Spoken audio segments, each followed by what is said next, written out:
Today, we're looking at a growing concern that is silently killing homes, families, relationships, and communities: alcohol abuse. My name is Ruth Msakabantu, and this is My Community, a show that brings you closer to the hearts of our communities. Stay tuned.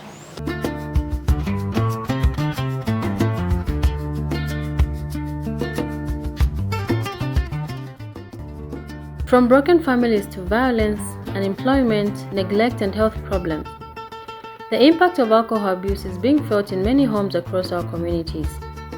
But beyond the pain, there is hope, healing, and recovery. Today, we speak to members of the community and also hear from a former alcoholic who shares a powerful story of struggle, regret, and transformation. Stay with us as we discuss dangers of alcohol abuse and importance of support, awareness, and change. Bana sometimes mchimalengesa oken kambe chacha mchimalengesa ni my parents. Parent ngatukumwa mova. Then manje mwana onako. Then ina behavior ya parent. Mwana onako ndechimalidinga kuli bana kwamba kunkala kumwa mova na kunkala junkie. Ndechimabalidinga. Then food kaili bana na family bamaona mu street. Waona iwo mzimai you are always mu street, ungopita na mu street uone kamuga you are type of a junkie wamene mai ndiwo hule futi wamene mai bana chimalidinga kunkala junkie or kunkala ndiwe hule. Then manja ma junkie amene aya kufunika che solution yobatandizirako ma junkie, but you cannot help a junkie. A junkie is a junkie cause ukafuna umtandiza bena bamapaya no paya ba junkie. Bena ngo bazimaye bamakamba ati once a junkie nayo ndiwe junkie. Na jamaa group influence waja bazambo ntufi woy lero chako kaso aka we bemako ikafaka bemako kafaka and then naye nikawakongeleza waja bandu nishinaine nizatengeka nizambukuma nizambobaira but foot pia pressure bema bwelea maybe nikakamba tilunkumbwa ona mzako lero alina drama wanu bana sibakula bwino panyumba ma parents, both parents ngamukumwa moba bana sibakula bwino bakula munjira zoyi panje chilengesa futi kupakisa malingi majanki bana bakawalala bakazi bankala bachintomfwa nifwe bafwe ma parents tulelengesha because tatuleika chanya manga ndoko bati tuikale panshi bawishina banyina tuteke abana panshi bali abana tubebe umwa kuikalira. That's why inonshiteo tulimo fwe bana baiche tatulekota ile sangwa tulefwa bwangu mulandu wakana konkefya abakali baleikala. So chilana chena kuti nalanda kupama parents fwe bakwete kwa abana baume abana bakashana tuwesherere ukuikala panshi no kufunda abana ukubebe fishing komwa kuikalira mcha munga wena mchimalengesa ni peer pressure wena my home situations yabo wena just out of curiosity because wena ngopoza mu situation ya mushe but there is out to abusing substance. So bambeli wana ma reasons yopsana sana olo mapezeka na webe ma groups. So in a manner that, let's say you are addicted to alcohol, wakukaripira makola. I think there you wanted to say something. Okay, so on that part, what I wanted to say is, monga for instance, na bwandi no kole wakunyumba, and then you start lecturing me or disciplining me. The outcome is not going to be how you expect it to be, because whenever somebody is drunk, they're not in the state of reasoning properly. So mwana boda okodewa, I think maybe nikuyembe keza kakorodoka ni jampeza mwansha approach mwana okodewa mongala violent onamba kutukana because saganza mshemushi sali mu state ya mneri buini. So kalipa manje there are certain ways in which you can resolve conflict, especially monga ikangala repeatedly. Hawa manje I think kushtamu involve manje na wa health yodo bantu wena nkari kumpavu zanu nishibakanga, especially munga wana wamona kafika paja ba point of time maninga abuse substance mama nkana violent paja it's by maybe wanga kumanya naye was a parent. So manje fika paja maybe nikushta kwa involve na wa health na mama pempedo because vindu vina msivili no. My contribution on that one is yes, you are my parents and we do not blame you for the way you react. Mama and mwana wampumzisa and then I'm but also approach matters, especially with Isebantua nowadays. Back then, my parents my parents abuse you verbally, physically, you'd react differently. But I've seen mentally, generation, there are people who cannot take pain or abuse lightly. They rush the result because of how you parents approach us. I'm not blaming you, have every right to be upset, but how you talk to your children also matters. Then, how do you expect me to learn from how you're talking to me like that? That's enough of chani. So maybe motinga zika pants. Tankara musha in a polite remember can be so you tell me ukashtava so. My consequences of so yali so. Because they say hate people. So in that in hate way, I'm not able to get that in a proper way. As a result, I also be aggressive since we're inhabitants, team up on the by environment petty lead. So I think approach also matters. Could my parents that very much can be said. To begin with, I'm not going to judge them or blame them because they all have their own reasons. But everything has got consequences. Whatever decisions you make today have got consequences in the future. And if you want to live a proper and comfortable life in the future, make proper decisions today. It might not show much change, but whatever you do now has got consequences. Even the same drinking we've had, if you visit hospitals, we've had people who had so much potential, but due to drinking, we've lost some have got conditions. And not only that, everything has got an impact. So whatever decision you make today, sit down and think through how is it benefiting me? Or in the future, what am I going to get from this? Do things that are of advantage to you. Most of the times, when you think we're going to live for a very long time, but my days are mind fast. By the end of the day, you'll no longer be 16 thinking about who's drinking alcohol, who's got a proper iPhone. It will be about you being a responsible person. So everything has got impact.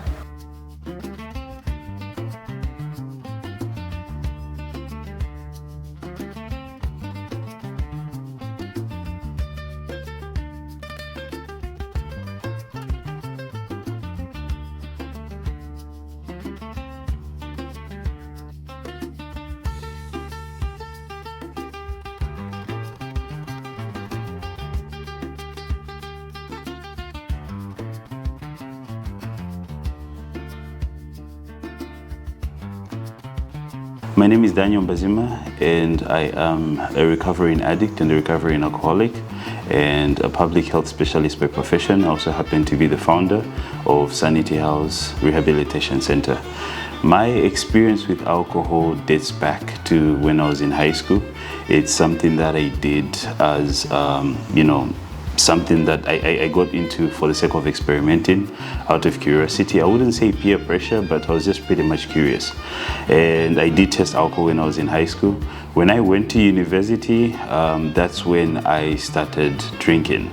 And in university, I became an occasional drinker. I would only take alcohol over the weekends. It's something that I did to relax and cope up with the pressures of medical school. So I would pretty much drink on Saturdays, and that was my way of life. Around third year, however, it moved from a Saturday to a Sunday thing because I needed to nurse my hangover, and I found literally every excuse to drink. So it moved from a Saturday to a Sunday thing to Monday because my classes were in the afternoon, Tuesday because I felt the classes were not that difficult and the lecturers were not that strict. And then it moved from a Saturday, Sunday, Monday to an everyday thing. And from an everyday thing, it became an almost, something that I had to do within a couple of hours. So I got to a stage where I had to drink every evening, and I moved from just taking a bottle to downing a couple of bottles and then taking stronger stuff. And as time went on, I needed to take something in the morning before going for school and every afternoon. And as time went on, my performance in class started deteriorating. I started missing certain classes, which led to my expulsion. I was given another chance at a different university to further my studies. I went there, And I decided to make a lot of changes. I stopped going out, I stopped clubbing, I stopped interacting with certain people, but I didn't get rid of my addiction, and it continued as well. So I tried to make adjustments after what had happened in the beginning, but within a short space of time, it became a problem. The university noticed up until I ended up getting expelled again. So that's where my experience with alcohol comes from. Okay. At what point did you realize alcohol was becoming a problem? After my second expulsion, I did realize that it became a problem, but I had wasted so much time in university, and I was at the point where, I was expelled twice. I had wasted about 7 years because of alcohol, and within that space of time, I saw my friends get their lives together again. Some people that I was with in the same class had graduated. Some people that I had left behind also managed to graduate, and I was just seeing a lot of friends make progress with life. After graduating, they were getting jobs. Others were successful in business. People started, getting married. People were buying cars. Others were, building, and all those things began to stress me. And at the point that I was at, I was just struggling with alcohol. And despite me realizing that it was a problem for me, it became my solution, because that's the only thing that made me cope up with the pain and the stress of the years that I had wasted due to alcohol and everything else that was going on. So during that period, I got admitted to China a couple of times. My relationships with family members were breaking. I had to steal to feed my addiction. I had to lie, manipulate people for the sake of alcohol. And I got arrested also quite a number of times, and it took a toll on me. Eventually, I started having dark thoughts, which were pretty much suicidal, and it was at that point where I realized this is it. I've reached the bottom mark, the bottom point, and I needed to make certain changes there. So that was the point where I realized it was a problem, when I started having dark suicidal thoughts. So it was very bad. So issues to do with alcoholism usually affect family members the most, because you're seeing somebody you love turn into somebody you never ever thought they would become. I happened to be a pastor's child, so it was very painful and very shameful for my father. And I come from a background where nobody drinks. I was pretty much the only one. So everybody was surprised and worried about where I was getting my mannerisms from.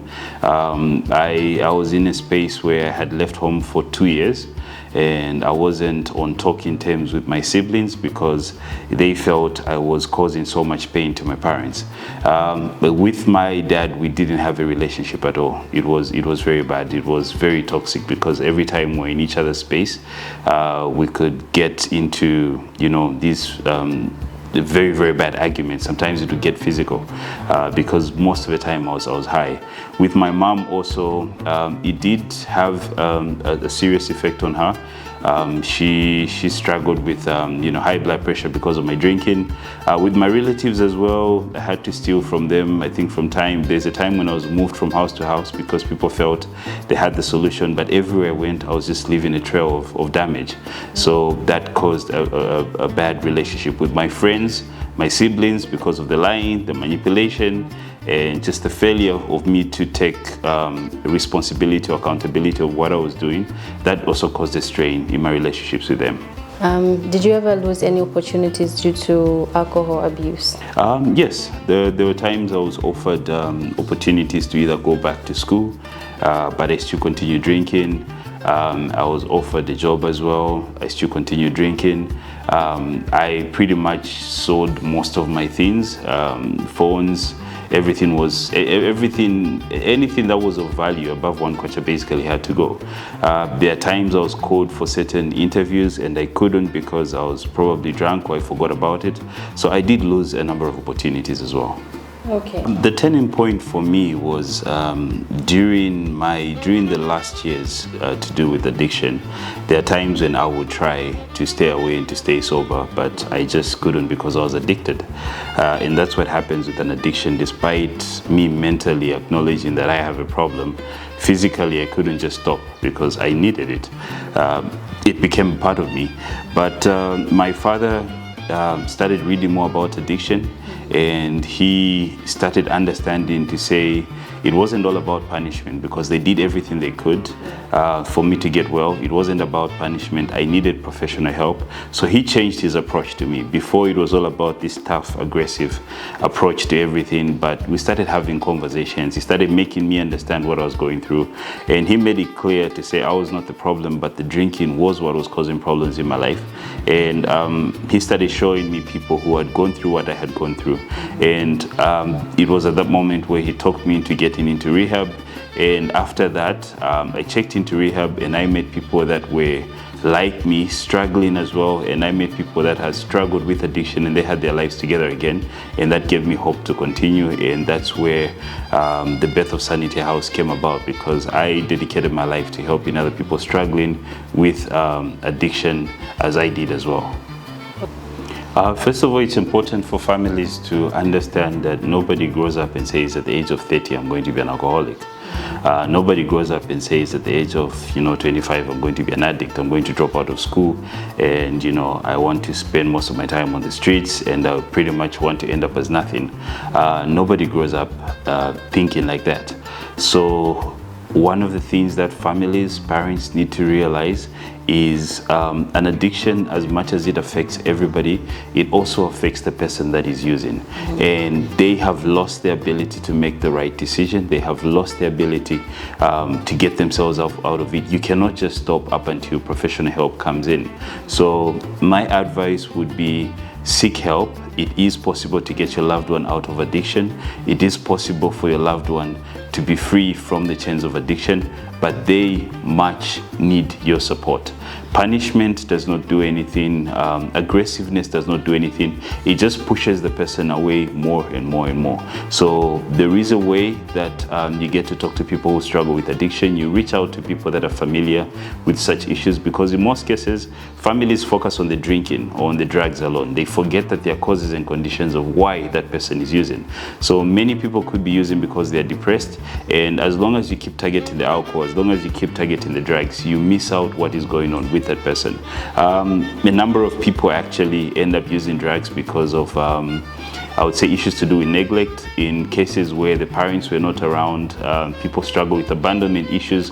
So what the person needs in that moment is your presence. They need your support, because that's what they didn't have their whole life. There are people who were bullied. There are people who have undergone sexual abuse. There are people who generally struggle with other mental health related issues such as depression and bipolar. So if you forever focus on the alcohol and on the drugs, you're going to pretty much miss the underlying cause of what's going on with that individual. So the best way is to seek professional help, seek counseling for the person, also seek counseling for yourselves, and it's not too late. You can still get your loved one back. I'm here because of the support that my family gave me.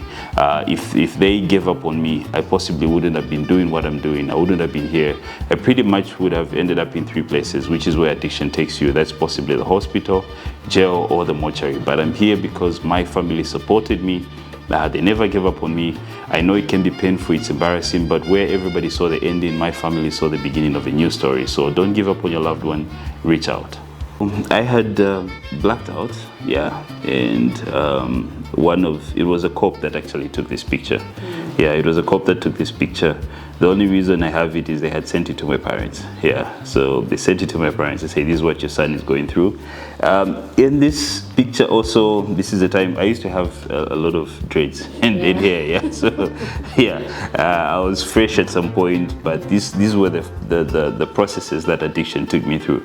So as time went on, I began to lose a lot of weight. I stopped eating because of the addiction. And this other picture also, I'm with my friends. We're in university in the last picture. Everybody else looks fresh except me. I look drunk and high and pretty much dirty. This picture here, some of the things that I do, talking to kids about substance abuse, because prevention is the way. Right now, almost every family is struggling with an addiction, so it's easier to fix broken children than fix broken adults. So these are some of the things that we do: school awareness, speaking to churches. The other picture is my graduation picture when I went back to school and got my life together again. I graduated, and that's pretty much me. Yeah. Okay. Well, thank you so much for talking to us. We are always inspired by your works, and we thought we needed to have a conversation with you so that we could create more awareness about, alcohol addiction and drugs as well. Thank you very much. It's always a pleasure. We also spoke to the head of public relations at the Road Transport and Safety Agency, Chilufya Mwelwa, who highlighted the negative impact of driving under the influence of alcohol.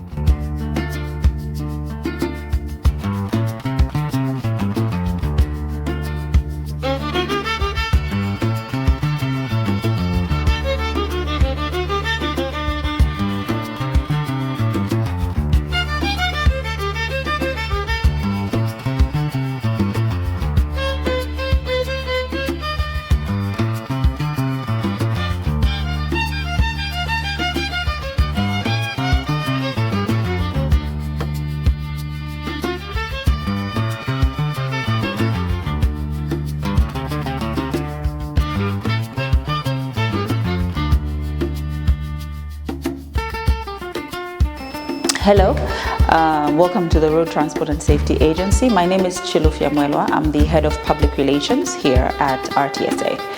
Our role as the Road Transport and Safety Agency is to license as well as to register motor vehicles, to license drivers and license motor vehicles, but also to localize international protocol on transport, as well as to educate, sensitize and create awareness around road safety measures. This is according to the Road Transport and Safety Agency, the Road Traffic Act number 11 of 2002.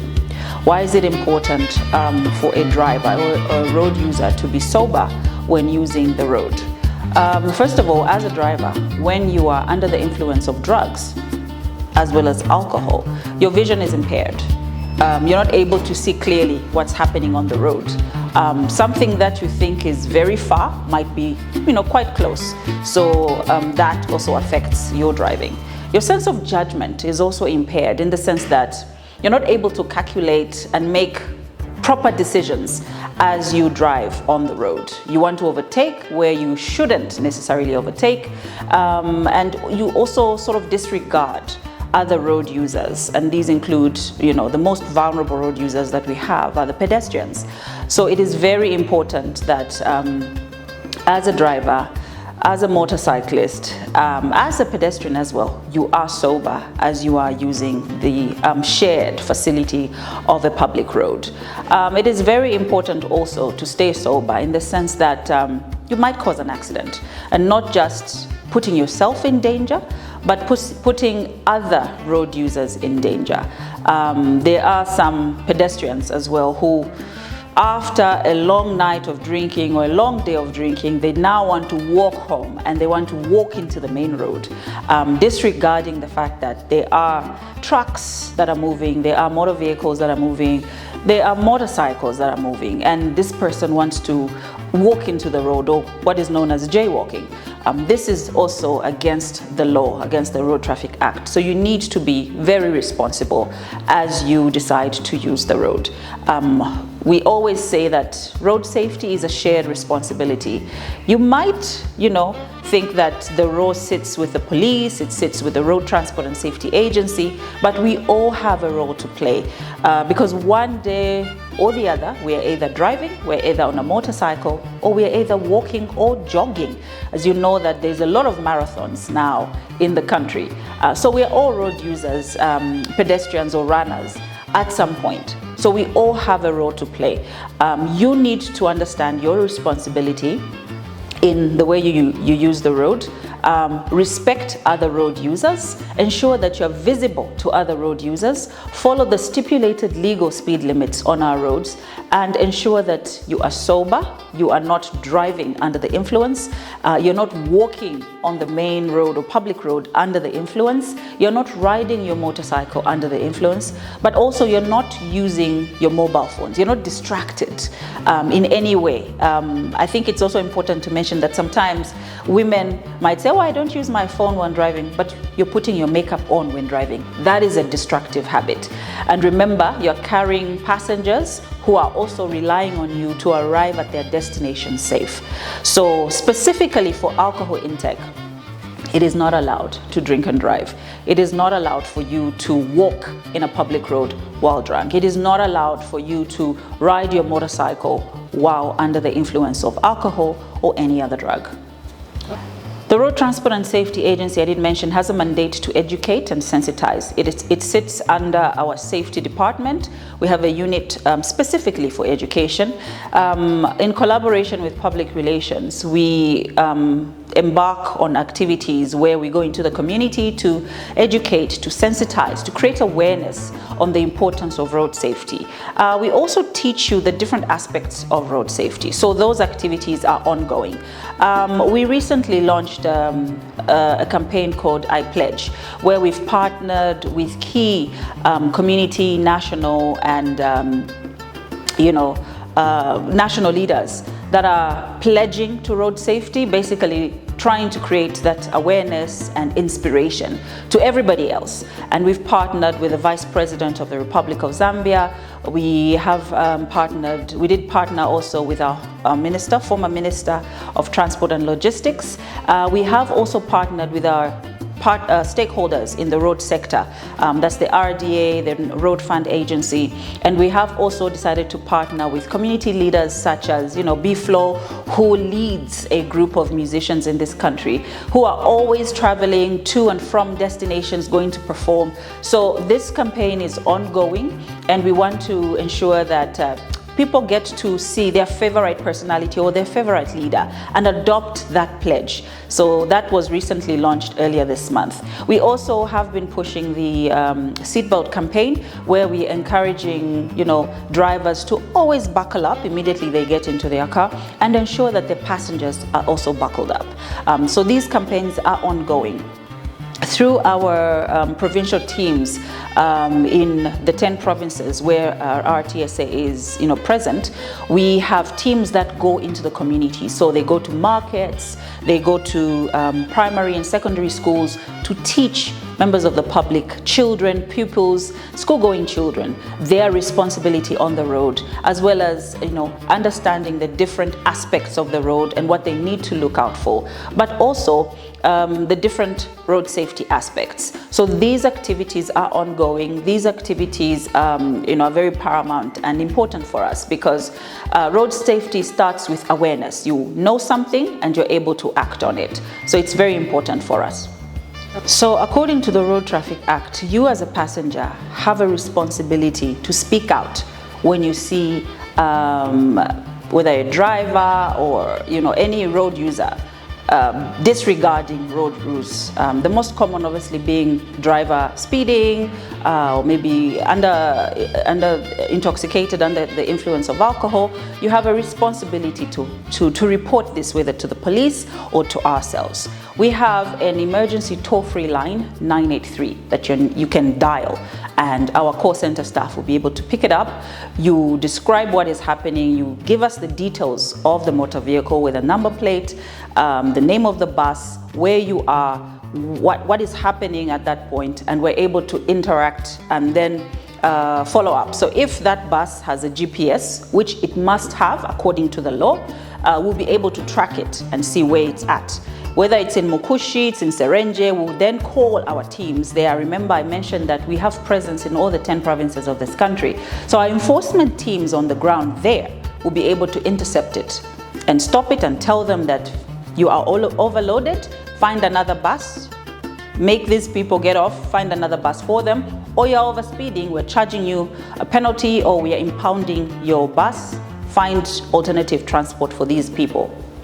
And then the charges, they're penalized. So that is very possible. We also have a hotline, which is 0955-983-983, that you can call immediately. You encounter any issue on the road regards road safety. You can call that line and we can simply connect you to the police or our enforcement team. So remember, the toll-free line, emergency line, is 983, and the hotline is 0955-983-983. We work in collaboration with the Zambia Police Service. So where we are not able to, they're able to step in and provide a service. Where we're able to step in and provide that service and ensure enforcement as well as compliance. Most recently, we launched our patrol vehicles, our highway activities, in terms of selected highways will be manned by the vehicles that you did see outside as you were walking in.